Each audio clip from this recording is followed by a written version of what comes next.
Ассалаумағалейкум, ағайынды бауырлар, қазақ елі. Мен ақындар мен батырлар елінен ат жөнім Әбіш Берік Болатбекұлы. Арғатам әруақты ер қарасай, теңселген дүбіріне тау менен сай, пірім бар жырын өсін аспан қатқан, сұңқардай саңқылдаған ер Сүйінбай деп. Сүйінбай атам туып өскен ауылы, Қарақыстағы ауылдан болам. Шығып жатқан эфирімні қазақ бауырларымды оятайын деп, оян қазақ көтер басты, өткізбе қараңғыда бекер жасты, жер кетті дін нашарлап хал харам боп, қазағым енді жату жарамасты. Осы қазақ бауырларым өз елінде өздерінің қожайын сезіну, ояну, жерімізді алып қалайық қазақтар боп. Оянасын қай күні қайран қазақ, қорқынышын билікке болдау мазақ. Қарнын тоқ болған мәз боласын, өтіп жатыр түнін қиял, күнін тозақ деп. Әр қазақтың арманы бар, мақсаты бар, түнде қиялдайды, енді қазақ болсын қиялдайды, армандайды ғой. Бірақ бозарып таң атқанда қазақтар қайта оянады, қайтадан күйбелендік тіршілік күнделікті. Күнделікті тіршілікке кіреді ғой, баспен кіреді, қайтадан бәрін ұмытады, жұмыс істейді. Негрлер құсап қой, құл құсап жұмыс істейміз, күнде жұмыс, күнде бір жұмыс бітпейтін. Бауырлар, қазір ағаларымыз отыр деп, осы ауданның бауырларым айтайыншы. Отырмыз ғой, ағаларымыз отыр, Астанада отыр, сөйтеді, солар қорғап қалады, солар отыр ғой деп. Олар іштенке де қорғаймайды, олар жегізіп тастаған ғой, жегізіп, Нұрсұлтан жегізіп, олардың бәріне компромат деген пачка дайын жатқан шығар аяқта. Біреу қыңқ етсе алады да олар соттап жібереді, террорист қылып жібереді даже.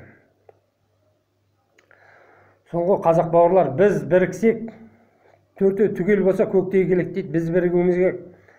Бұл сатқын билік, ағаларын да үндей алмайды, ағаларын қашуға дайын отқан шығар бәрі, халық жиналса. Аттан қазақ, ал тізгінді жатқан ба, көшеге шық, үйде қорқып жатқанша деп, көше партиясына тіркеліңдер. Халық қозғалысы, халық ниетінен құрылған қозғалыс бұл. Жанболат Мамай, тағы кім еді екінші? Нұрғиса, Нұрсила, Ахметбек Нұрсилаға айтатын. Сендер қазақ жындығымандыр, партия ашамыз, біз сөйтеміз. Қаяқтағы партия сендер, жемқор билік отқанда. 30% жинаймыз, болды, біз өзгертеміз билікті деп. Ондай болмайды, никогда болмағанда ондай. Сендер, мен сендерге әңгіме айтып берейін. Мясо комбинатта Борька дейтін ешкі жатады, қораның төбінде жатады Борька. Ешкінің аты Борька екен. Сол қойларды забойға алып келгенде, қораға кірмей тұрады ғой қойлар. Сонда Борька дегенде, ешкі тұрады да, бірінші бастап кіреді, теке ғой енді, бастап кіреді. Артынан қойлар кетеді маңырап. Өз кірген соң лентада әр шетте секіріп шығып кететін жері бар қорада. Соқтан сылқ етіп секіріп шығып кетеді. Қойлар маңырап кеткен күй кіріп кетеді. Сол сияқты Борька болмасаңдар сендер болды ғой, халықты алдағандарын жетеді ғой. Қаяқтағы партия, қаяқтағы немене, халықты немене басын ашытып жүрсіңдер. Халық қайтарым, халық бір болса ғана біргеміз біз, сіздер. Көше партиясына қосылыңыздар, көше қозғалысына, халық қозғалысына. Партия емес қой, қозғалыс қой, халықтың ниетінен құрылған. Соған қосылыңыздар, бір болыңыздар. Қазақстан әр регионнан адамдар бар сол жақта. Бір болайық, билікті ауыстырмай бәрін. Бұяққа партия ештеңе керегі жоқ, бұлардың бәрін ауыстыру керек бұлар. Бұларды отставкаға кетулерін талап ету керек. Жіберу керек отставкаға болмаса. Болды ғой, жетеді, 30 жыл шанс бердік біз бұларға. Осы қазақ үшін жасандар мына. Қазақты байытыңдар деп 30 жыл біреу үндемей отты. Үндегендерін бәрін атып тастады. Қазақтардың көп айтатын сөзі біздің бауырлардың. Кім келеді, тағы да бір ұры келеді ғой деп. Как будто қазақтарда олардан басқа бір тазадан болмаған сияқты. Міне, биыл 2020-ның өзінде Серік Оразбаев, Серік дейтін ағамыз, Дулат Ағаділ қайтыс болды. Одан ары алсақ, төмен қалай алып, мен сіздерге перечислять етіп білейінші. Заманбек Нұрқаділов, Алтынбек Сәрсенбаев.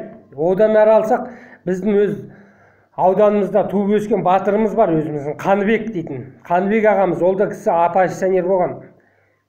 Одан кішкене төменірек алсам, біздің Дін Мұхаммед Қонаев, кристально чистый адам ол, кристально таза адам ол.